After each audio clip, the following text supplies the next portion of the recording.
Hi, Uh, Steve. Hello, how are you all? Hey, Good, good, thank you. thank How are you. you? Good, It's thank so you. great to chat with you. Thank you so much for the time. Our No pleasure, Uh, problem. our pleasure. Loving the posters in the background. Is Thank You know, you. Back to the Future, The Lion King, loving that. Yeah, and then even that the old. Flintstones house you've got there as well? I do. Oh my Yes. gosh, First yeah, we're person to putting it all there. notice. Mm. Oh, there we go. Well, that But you can just it tell was he's the the director. slanted roof. I thought, what is that? Ah, prehistory. All right, That's cool. right. Yeah, That's right. that was the Well, pitch for this it movie. works Was well with the film. well, that was it. The pitch was imagine if the Flintstones all hated each other. That was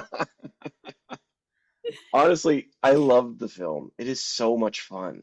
Thank you. Um, it is Yeah. so great across the board. Andrew, let's start with you. Why were you excited to bring this story to life? I saw a documentary on the BBC around the time I was finishing film school, and I just thought, oh, what a really cool time period to explore.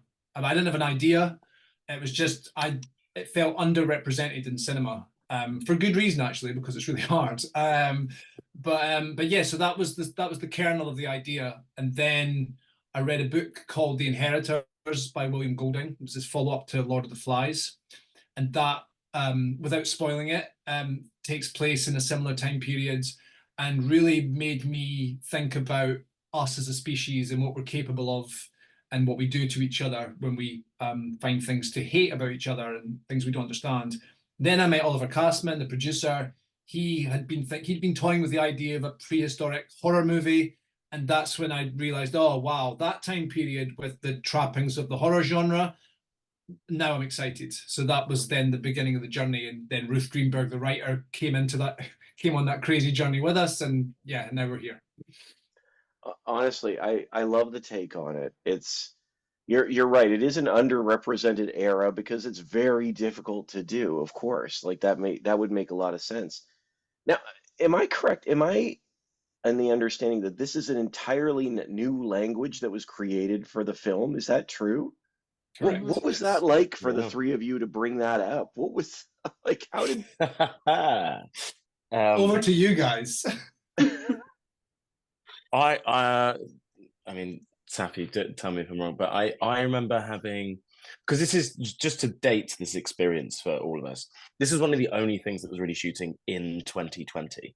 So everyone's, doing this on wow. Zoom, and we all had Zoom sessions with Daniel, who created the language, kind of professional linguist. And I remember having a couple of sessions with him, and he wrongfully assumed that I'm also a professional linguist. And he would say there'd be certain words. One of our favorite words, if you spell it, it's Laash, which when I read it would be large, and he'd go, "No, it's lèche, like in French, you know," and I'd go, "Sure." And this language has got a lot of it's got a lot of inspirations, be it kind of Arabic or some African dialects or even some Scandinavian stuff. The idea that these people have traveled all over, and I remember us arriving on set, and there was definitely a sense of us kind of going, look at each other for the first few days, going, "Are you done talking? Is it my turn now?" Because I know what I say, but I don't really know how you do your bit. And then what I loved is also, I imagine behind the camera, everybody going, action, stuff happens, cut. Well, we assumed they got it right. And then by the end, I remember there was a scene that we had, that Safi and I had, like kind of towards the end of the shoot, where there wasn't actually any dialogue. It was like raining, hail, and we were screaming at each other. And Andrew was like, "Can you come up with some stuff? Like, can you be like, stop, no, go away, I hate this." And I was like, "Yeah, I do know all those words now. I know all those words. We can do that. We can do that." And so, like, there are 6 people in the world that speak this language. I don't know how useful that is, but yeah, I mean, like, I know I had a great time with it, and it lives in like the deep recesses of my mind. If I hear someone on the street far away say something that sounds like it, I sort of glitch out, and I'm like, one of us is here. Yeah, a lot of fun. Uh, so to be clear, like you actually worked the language out. This was like you said there were influences, like you actually like you knew what you Yeah, were saying. You knew what you were saying when you were saying it. yeah, Yeah. that's yeah. You go.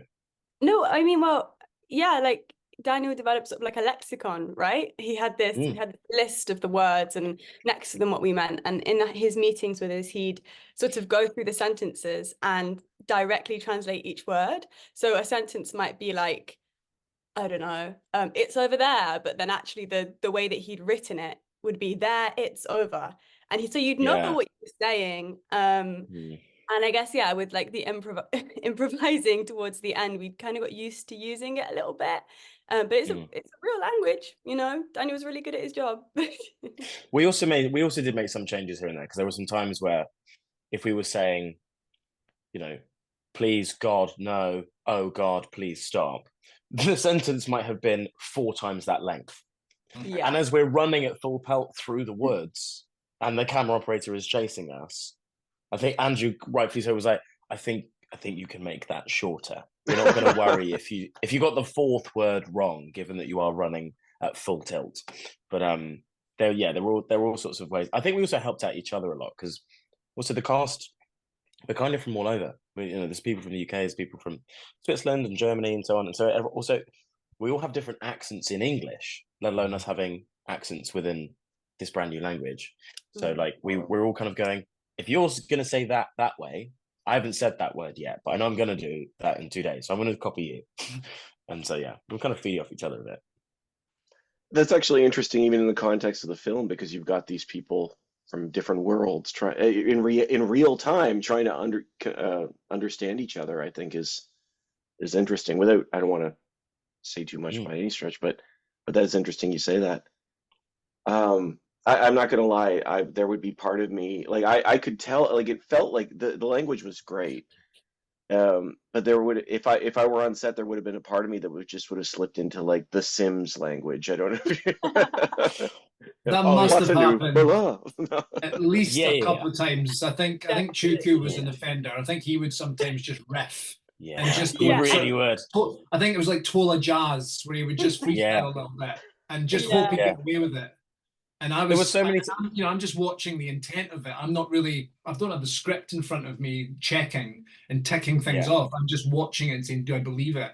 So yeah, I think Chuku got away with it a few times. Chuku never got away with it, because there were countless times where it would be like me and Chuku, having run 10 miles or something, are now like slowing down, jogging as we're arriving at the new location, and he would say something and you'd know, because we'd both be running and I'd go, I don't think that makes sense. And he'd be like, oh no, cut, go back, do it properly. And I'd be like, I shouldn't have outed you, because no one knew other than me. Yeah. But even beyond the setting and the characters, I think this film actually has a lot to say. No pun intended. I think it's actually a quite fascinating character study in a lot of ways. And I wanted to ask you all, I mean, I love a good monster film, and this one is, especially towards the end, without giving anything away, it's quite sharp.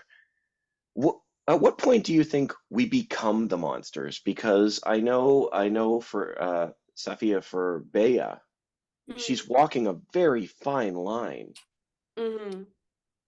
I think, yeah, that's so true. It's like she starts in such a sort of innocent, vulnerable place, and I think you're right. She's walking such a fine line that she doesn't quite know when she crosses over, and it's not really till the end that she looks back and sort of goes, "Oh my gosh, okay, I've sort of become what I was so afraid of."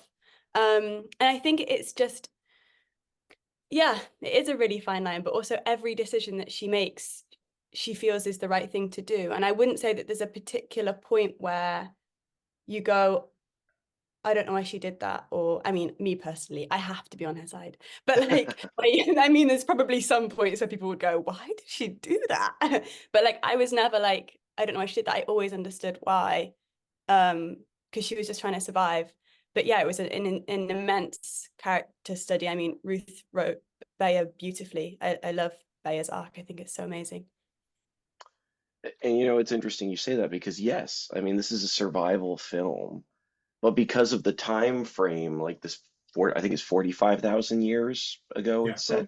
It almost feels like the first attempt to understand that line, understand sort of a moral compass, if you will, as you engage with the world around you. It's really interesting character arc as they go back and forth. Yeah, I think the thing that's so potent about it, especially Bea's arc, is she's basically what happens when you take an animal, forget a human being, when you take an animal and you poke it and provoke it and oppress it for that long and give it no hope that things can be better, because she looks at Ave, the older woman within the group, and sees what she is and what she's become because she's been broken down by the system. You can't then be surprised when this young thing has this kill switch inside them and this anger and this venom that unleashes itself when provoked. So yeah, the film really is asking the question, is this is a cycle of fear leading to violence that leads to survival, and the fear of survival, it just goes round again. And what the film asks at the end is, can we break that cycle? Can we do better? Mhm. And and if you don't have to be an avid historian to realize, no, we're not doing better. We're still really bad at this. So yeah, that for me is the true horror. Absolutely, absolutely. That's one of the things I agree with you on this, because other than a few moments, I wouldn't say this is a particularly gory film, but it is heavy on that tension.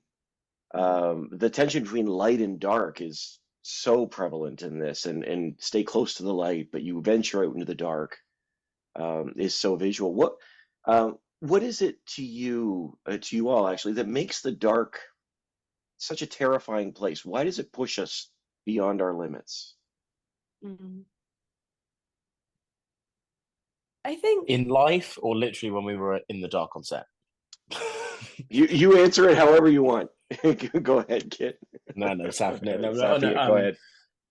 Please, please. I guess it's like if someone asks you to stand on one leg and close your eyes, you immediately fall over. I think it's that thing of like that loss of that sense that makes you aware of where you are. You can hear everything the same, you can smell everything the same, but the loss of that one sense leads you to every kind of gap that light is filling in your imagination and your knowledge and everything disappears, and suddenly you've got all of that space and all of that like cognition and nothing to do with it but be terrified.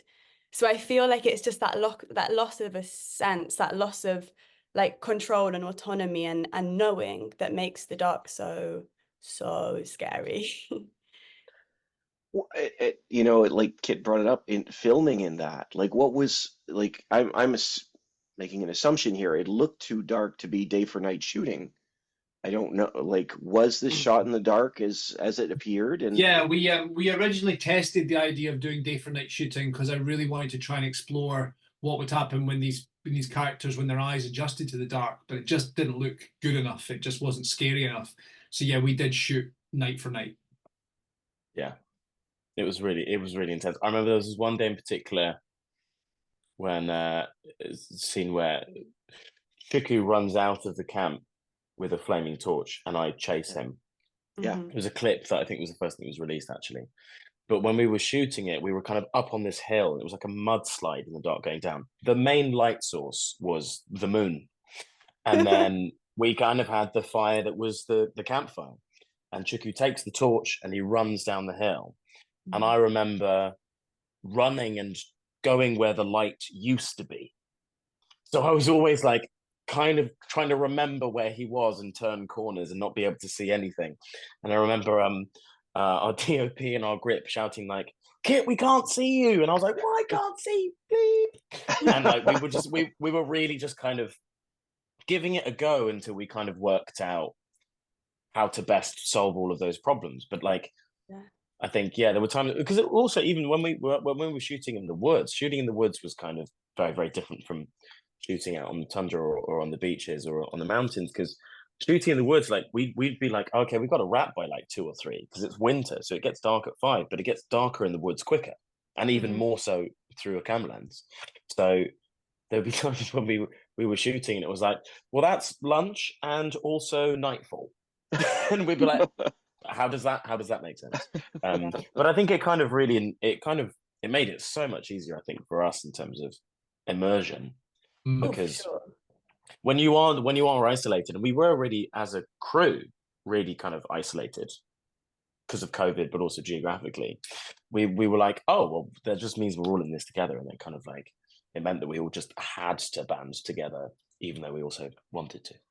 Yeah.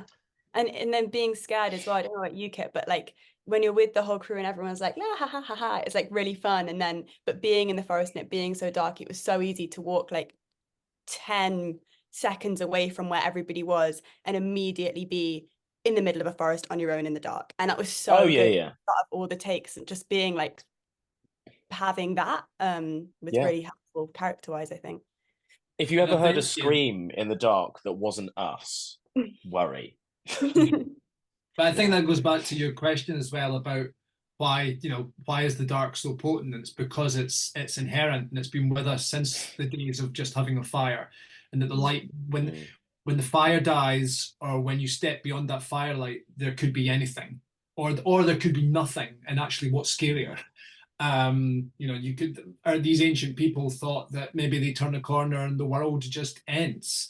They can only see what's in front of their nose. So that, and I think even though we know so much now about the natural world and about outer space and the deepest oceans, that gene is still in us and still drives us to try and stay in the light as much as possible, both metaphorically and literally. I appreciate that. Honestly, like even that atmosphere, and I mean this in the best of ways, reminded me of the Blair Witch. I'll take that all day long. There you go. Because it really does. It's so immersive in so many ways. Even there's those shots where you pull back and the camera's there, and just the whole screen is dark, and there's just this flame in the middle. Beautiful. It was about showing that isolation and just the idea that these people, that the landscape around them is completely indifferent to their existence. They're like flakes of dandruff on the shoulder of Earth, and she just, when at a moment's notice, they can just be erased. And that's what the Scottish Highlands make me feel like sometimes. And also, as a cast, the crew was so far away that we thought we had been abandoned. Yeah. Oh man. We were like, I think they've gone back home. Yeah. Honestly, we've run out of time. But honestly, Kit, Safia, Andrew, thank you so much. The film is great. I really appreciate it. I wish you the best. Thank you so much. Thank you very much. Thank you. Have a great day. You too. Oh, and before you go, Andrew, I didn't shout out the Akira poster. Beautiful. Yeah, man. It's an all-timer for me. All-timer. That's a classic. Anyway. Hopefully they don't remake it. Let's see. Yeah, I hope. I'm with you. Thanks so much. Have a great day. Take it easy. You too. Bye-bye.